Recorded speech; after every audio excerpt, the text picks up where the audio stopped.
Bonjour bien-aimés en Jésus-Christ. Bonjour à tous. Bonjour à toutes. Que Dieu, notre Père, notre Seigneur, notre Créateur, nous fasse encore du bien en ces temps. Merci beaucoup. Bienvenue dans notre temps que nous appelons instant prophétique. Et je voudrais rappeler que voilà, l'instant prophétique n'est pas automatiquement tous les mois. Nous avons des mois où il n'y a pas. Il y en a qui m'ont demandé, oui, mais on n'a pas eu l'instant prophétique de tel mois. Quand nous avons des programmes qui sont tellement importants, on préfère que vous puissiez vous concentrer sur le programme du mois. Et bon, voilà, là, je vous apporte l'instant prophétique du mois de mars 2024. Alors, cet instant prophétique, le Seigneur vient nous encourager en nous disant, le désert reverdiront. Les déserts, les déserts. Oh, alléluia. Tout ce qui est désert dans ta vie, ça va retrouver la verdure. Au nom de Jésus-Christ, le Seigneur vient nous encourager à sortir de la sécheresse. Le Seigneur vient nous annoncer que la pluie vient, un temps de fertilité vient et ça vient pour toi. Ésaïe 35, à partir du verset 1er, les déserts et les pays arides se réjouiront. La solitude s'égaira et fleurira comme un narcisse. Elle se couvrira des fleurs et tressaillera de joie avec chants d'allégresse, cris de triomphe. La gloire du Liban lui sera donnée, la magnificence du Carmel et des Sarons. Ils verront la gloire de l'Éternel. Amen, amen, amen, amen. Oh oui, merci Seigneur. Je crois que le Seigneur nous promet une nouvelle saison. Le Seigneur nous promet une saison où nous allons voir que tous les déserts, toi qui passes par les déserts, la sécheresse dans ta santé, dans la santé d'un membre de la famille, il y a la sécheresse dans l'espérance. Tu as l'impression que tout est sec, tu te sens pas bien, tu te sens complètement perdu. Je voudrais te dire que le Seigneur dit que la pluie vient, que la saison va changer. C'est fini cette saison où tout est sec. Tu fais des prières, on dirait que tes prières ne montent pas. Tu fais des efforts, on dirait que tu fais rien comme effort. Il n'y a rien qui bouge, il n'y a rien, tout est comme sec, sec, sec. L'espérance est comme sèche. Tu n'arrives même plus à espérer, tu n'arrives même plus à sourire, tu n'arrives même plus à avoir la joie, tu n'arrives même plus à penser à réfléchir comment est-ce qu'on triomphe, que c'est quoi même avoir les rires, savoir rire. Tu as tout oublié, mais le Seigneur dit que tu vas voir sa gloire, tu vas voir sa gloire, tu vas voir sa gloire. 1 Roi chapitre 18 à partir du verset 1er. Bien des jours, oui, je prends le verset 1er, bien des jours s'écoulèrent et la parole de l'Éternel fut ainsi adressée à Élie dans la troisième année. Va, présente-toi devant Akab et je ferai tomber la pluie sur la face du sol. Le Seigneur dit, la pluie vient, la sécheresse va partir, la pluie vient. Maintenant, c'est à toi à t'approcher maintenant, à t'approcher du Seigneur pour pouvoir recevoir cette pluie qui t'est réservée, cette pluie que le Seigneur a promis. Il a promis la pluie. Dans tes finances, tu vas voir, la saison va changer. La saison des pluies vient. La sécheresse va partir. La sécheresse financière va partir. La sécheresse dans l'espoir va partir. Tout sécheresse, ça va partir.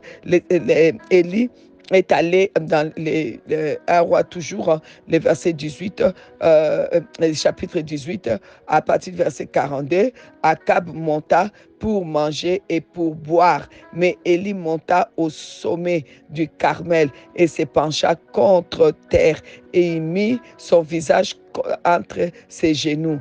et dit à son serviteur, monte, regarde du côté de la mer. Le serviteur monta et regarda et il dit, il n'y a rien. Élie dit 7 fois, retourne. À la 7e fois, il dit, voici un petit nuage qui s'élève de la mer et qui est comme la paume de la main d'un homme. Élie dit, monte et dit à Akab, attelle et descend afin que la pluie ne t'arrête pas. Un peu d'instant, le ciel s'obscurcit par les nuages et le vent s'établit et il y eut une forte pluie. Gloire à Dieu. Oh oui, la pluie arrive. Crois seulement, crois seulement. Arrête d'écouter ceux qui disent qu'il n'y a rien, que tu n'es rien, que tout est sec, que tu n'arriveras pas. C'est foutu pour toi. Non, non, non, non, non.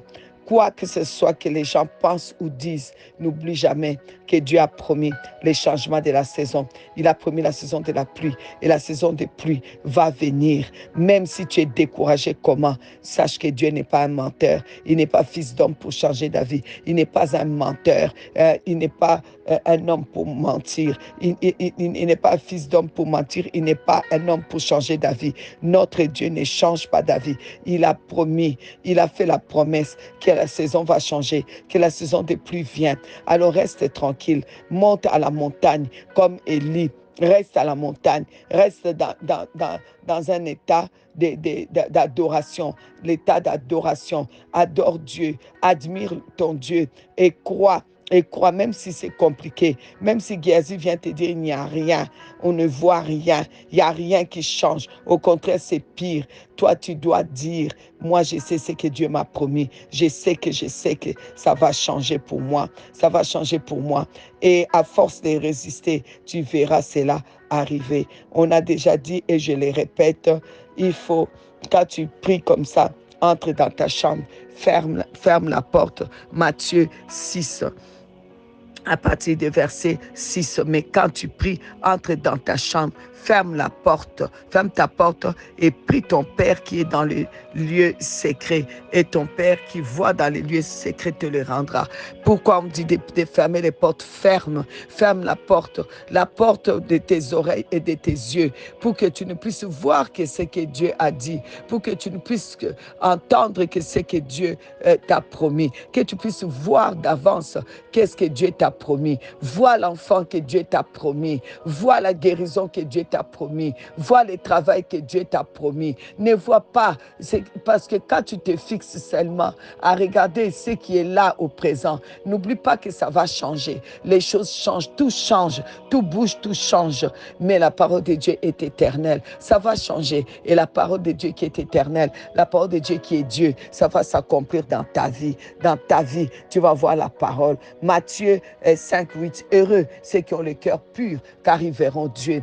Quand on attend l'accomplissement de ce que Dieu nous a dit. Il faut que nous puissions savoir avoir le cœur pur, c'est-à-dire sortir la haine loin de nous, que le cœur soit seulement à Dieu. Notre Dieu veut un cœur tout entier. Il veut ton cœur, il veut mon cœur tout entier à lui. Salomon était un homme qui avait demandé la sagesse à Dieu. C'était le plus sage. Si on te dit aujourd'hui, cite dans ce monde ou dans la Bible, dans l'histoire de l'humanité, quel est l'homme le plus sage? Tu diras Salomon. Les gens donnent le nom de Salomon à leur fils Salomé, à leur fille, à cause de la sagesse. Salomon, un homme sage. Mais comment il a fini? Dieu l'a rejeté.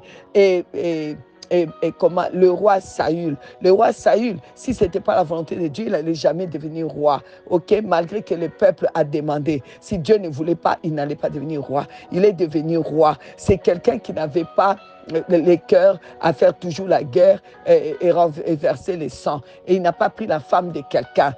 Mais Dieu l'a rejeté. Vous savez pourquoi? Pourquoi tout ça? Parce que Saül avait le cœur à chercher toujours Et pour lui, les devins, c'était très important. Avoir, écouter les devins, consulter les morts, consulter les ancêtres, ça c'était très important pour lui. Son cœur était partagé. C'était pas tout à Dieu. Il y avait d'autres dieux, les ancêtres, les morts, comment dire, voilà, c'était ça. Alors, il avait ça dans son cœur. Et il avait dans son cœur, Salomon avait dans son cœur d'autres dieux. Il a fait rentrer d'autres idoles dans son cœur. Voilà pourquoi l'homme le plus sage a été rejeté. Voilà pourquoi un roi comme Saül a été rejeté. Mais par contre, David, qui lui, il a commis les péchés. Lui que Dieu a dit, tu ne toucheras pas au temple pour me construire un temple. Tu ne toucheras pas parce que tes mains sont les mains des saints. Lui, là, Dieu a dit, il est l'homme selon son cœur. Pourquoi? Parce que le cœur de David n'était pas partagé. David n'avait pas d'autre Dieu dans son cœur. S'il vous plaît, n'ayez pas d'autre Dieu dans vos cœurs. Quand tu attends l'accomplissement de la promesse de Dieu, il n'y a qu'un seul Dieu. C'est lui-là seul que nous prions. Nous le prions en son nom, le nom de Jésus-Christ. Nous le prions au travers de son esprit, le Saint-Esprit. Nous le prions, lui, le seul vrai Dieu, créateur de l'univers et de l'humanité. En son nom qui est le nom de Jésus-Christ. Par la puissance de son Saint-Esprit. C'est tout. Il n'y a pas deux dieux. Il n'y a pas trois dieux. Il n'y a pas d'autre chemin pour aller vers Dieu. Il n'y a pas d'autre chemin. Il n'y a pas d'autre personne. Il n'y a pas d'autre chose. Il n'y a pas un autre instrument ou un bâton ou un quoi. Il n'y en a pas. Il n'y a que Dieu. Dieu le seul, l'unique, sa parole qui s'est fait chair, qui est Jésus-Christ. Et puis son nom là, c'est le nom de Yeshua. Dieu est avec nous. Alléluia. Alléluia, alléluia, alléluia. Son Saint-Esprit, c'est tout ce que nous avons. C'est notre Dieu, notre force. Que lui seul remplisse ton cœur. Alors que ton cœur soit rempli de Dieu, pas des idoles, pas des... je crois à mon pasteur, je crois à mon ceci, je crois à tel machin, à tel saint, à tel... Non, non, non, seul Dieu, le Tout-Puissant, le seul dans ton cœur, qu'il garde, qu'il reste dans ton cœur. Et ensuite, il faut un cœur pur, c'est un cœur qui appartient complètement à Dieu. Et c'est aussi un cœur où il n'y a pas de haine. Un cœur qui appartient totalement à Dieu, tu n'as pas de haine. Parce que toute personne que tu gardes, que tu as la rancune, que tu attends sa chute, que tu attends que Dieu te venge, que tu attends que Dieu les mette par terre, ce sont des personnes que tu gardes dans ton cœur. Ils prennent la place dans ton cœur comme les idoles. Et quand tu prends la place dans ton cœur comme des idoles, il n'y a pas de place vraiment pour le Seigneur. Et il n'y a pas de place pour l'accomplissement. Alors tu restes focalisé là et tu écoutes tout et tu es là, ton cœur est rempli avec des personnes que tu dis, il va rencontrer mon Dieu à cause de tout ce qu'il a fait, il m'a fait ça, il va voir. Et toute ta vie tu attends seulement la vengeance que Dieu va faire. Tu attends seulement de voir cette personne tomber, tu attends seulement de voir cette personne blessée, tu attends seulement de voir cette personne frappée. Alors ton cœur n'est pas libre, ton cœur n'est pas libre, donc ton cœur n'est pas pur. Tu es toujours dans ton passé, avec des choses passées. Ton cœur n'est pas pur. Tu es chargé toujours avec, oui, j'ai peur, parce que dans le passé, il s'est passé ça. Tu es rempli des peurs qui t'arrivent ça. Job a dit, Job c'était quelqu'un d'intègre, un homme intègre, mais il a dit, tout ce que je crains, c'est ce qui m'arrive. Vous voyez, tout ce que tu crains, c'est ce qui va arriver. Parce que la crainte, c'est comme l'idole qui qui remplit ton cœur. Et quand la crainte remplit ton cœur, c'est que tu crains là, c'est ça qui va t'arriver. Enlève la crainte, la peur, les angoisses. Enlève ça. Enlève la haine. Enlève l'esprit de vengeance. Attendre la vengeance. Soit disant, tu attends la justice de Dieu. Enlève ça. Enlève les autres, les idoles, les autres personnes. Compter sur les prières des autres. Non, non, non, non, non, non, non. Il n'y a personne qui peut prier pour toi mieux que toi-même. Il n'y a personne qui peut prier pour tes enfants mieux que toi-même. Alors prie, prie, prie, prie. Je n'ai pas dit ne demande pas la prière. Même Paul a demandé la prière aux autres. Mais tu ne vas pas demander la prière et ne plus prier, fermer ta bouche. Non, non, non. Prie. Alors, il y a aussi, c'est que les gens qui restent toujours dans leur passé. Oui, et il s'est passé ça, il s'est passé ça. Ils n'oublient pas. Ils ont des fardeaux de passé. Ça remplit leur cœur. Jésus a dit, déchargez-vous. Déchargez-vous. Matthieu 11, 28. Il faut qu'on se décharge sur Dieu. Décharge-toi. Donne-lui tout ton passé. Ne sois pas son ministre d'information pour l'informer de tous les mal que tu as vécu, de tout ce que tu ressens. Il sait. Toi, reste là. Il sait. Et c'est pour cela qu'il t'a promis une nouvelle saison. C'est pour ça qu'il t'a promis la pluie. Attends la pluie. Elle arrive. Elle arrive. Elle arrive. J'entends les grondements de cette pluie qui arrive au nom de Jésus. Je vois les nuages pour toi. Je vois les nuages. Il va pleuvoir. La saison est en train de changer au nom de Jésus. Au nom de Jésus. Oh, Dieu est bon. Dieu est bon, n'est-ce pas? Merci Seigneur. Merci Seigneur pour la pluie qui vient dans nos vies. Merci pour le changement des saisons, pour cette saison de pluie qui vient. Merci parce que nos cœurs sont tout à toi. Les cœurs sont tout à toi. Shekarabas kantarabas kantarabas kantaras kantaras kantaraska.